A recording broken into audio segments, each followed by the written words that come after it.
Hello everybody, I'm comedian Jerry Rocha, and today I want to talk about my undying love for the Legend of Zelda franchise. Obviously, a lot of people love the series, but I love it. Love it. Let's say you met me at a Legend of Zelda concert and you might think, oh cool, another Legend of Zelda fan. And then we'd be mid-conversation and I'd be saying something like, maybe not number one, but yeah, I'm a Wind Waker guy. Yeah, I'm a Wind Waker guy. Oh yeah. And then I might hold eye contact with you a little too long and you might start thinking in your head, the fuck is with this guy? Then 2 minutes later, I'd be like, that's Beetle. That's fucking Beetle. That guy's Beetle. You want to be friends? And before you could even find an excuse to leave, the show would start and I would just start screaming uncontrollably, and then you wouldn't see me again for about 20 minutes when I'm being taken out on a stretcher, motionless and covered in blood. That's the kind of Legend of Zelda fan I am. I feel no shame in admitting my love for the series. Come on, at least it's not as lame as someone going, I'm over 6 years old and Superman is still my favorite superhero. Several times I've said out loud, one day I'm gonna own every single Legend of Zelda game, mint in the box, sealed. And it's been fine. I haven't gotten any shit for it. In fact, those were the first words I said to my girlfriend on our first date. And 2 months later, she moved in with me and then pawned a few of her family heirlooms just so she could get me this Legend of Zelda coffee mug. See? It's got Link, it's got Zelda, and you fill it with coffee. Or I don't drink coffee, so hot fucking chocolate, baby. Imagine if the first sentence I told her was something like, I own everything Kid Rock has ever done. That would have been it. Game over. The most she would have told me is this a cry for help? It's gotta be. It's a cry for help, isn't it? I'm pretty sure I have every Legend of Zelda themed amiibo.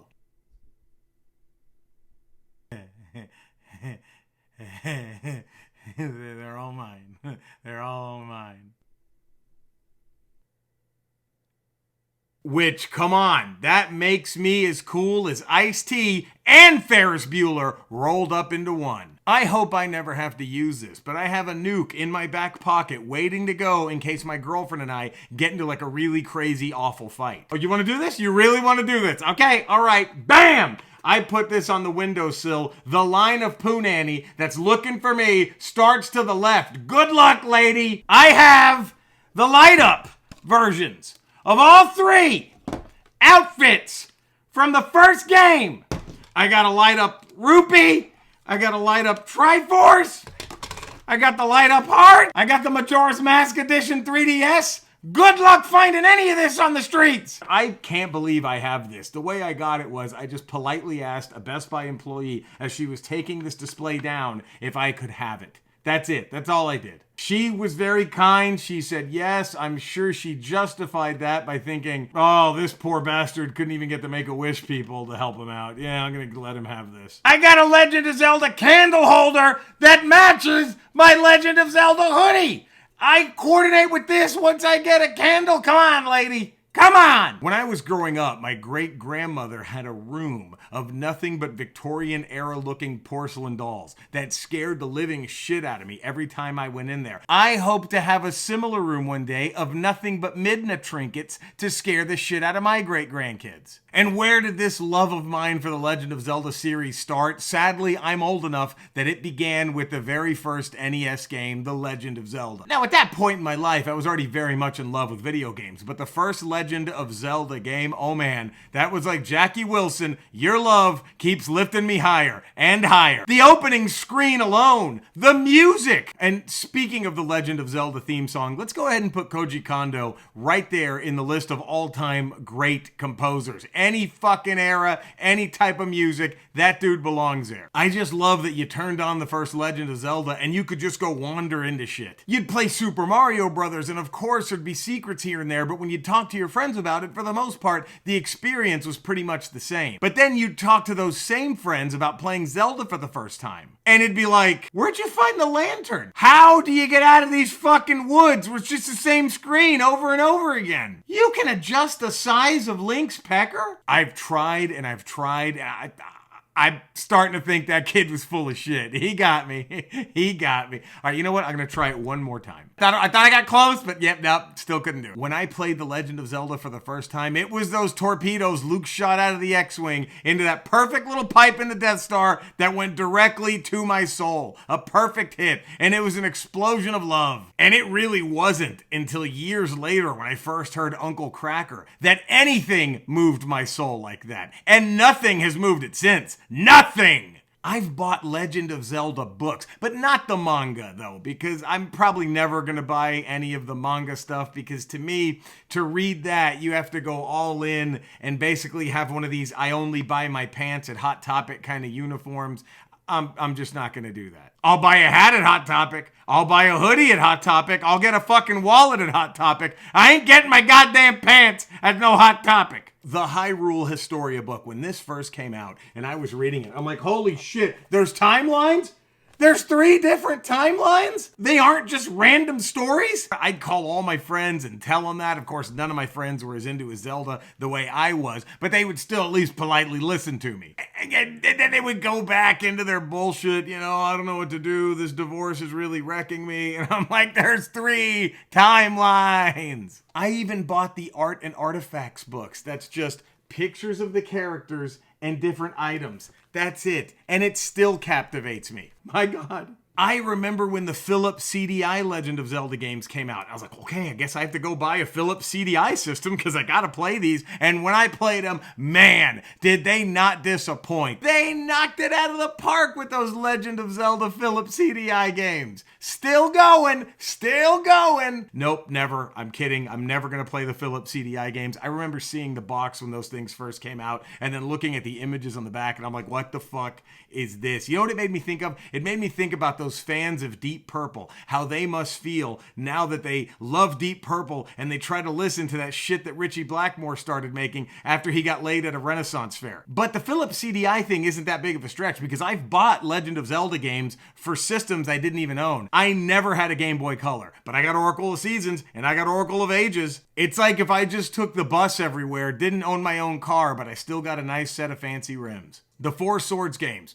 I never played them. I know. I'm sure I'm missing out. But to me, when I hear people talk about the Four Swords games, it feels like that friend who won't shut the fuck up about that TV show that you really need to watch. I'm telling you, bro, they flip houses and then sell them. You'd like this. And I don't know why I haven't played any of the Four Swords games. I'm going to. I know it's like being a Beatles fan, but not having listened to Revolver. I get it. I'm gonna do it. It's gonna happen. I remember I was so excited when The Wind Waker came out. I took my GameCube with me to a gig I had in Shreveport, Louisiana, and I just holed up in my hotel room the entire week doing nothing but playing The Wind Waker, leaving to go do the shows at night, and maybe leaving to get food during the day. That was it. I mean, that's how things are normally when I'm on the road, but at least that time I had a Legend of Zelda game to hold me over. Usually I'm just holed up in my hotel room writing erotic fan fiction based on the Stargate TV shows. I mean, they're pretty hot. I'm not gonna lie. They're pretty...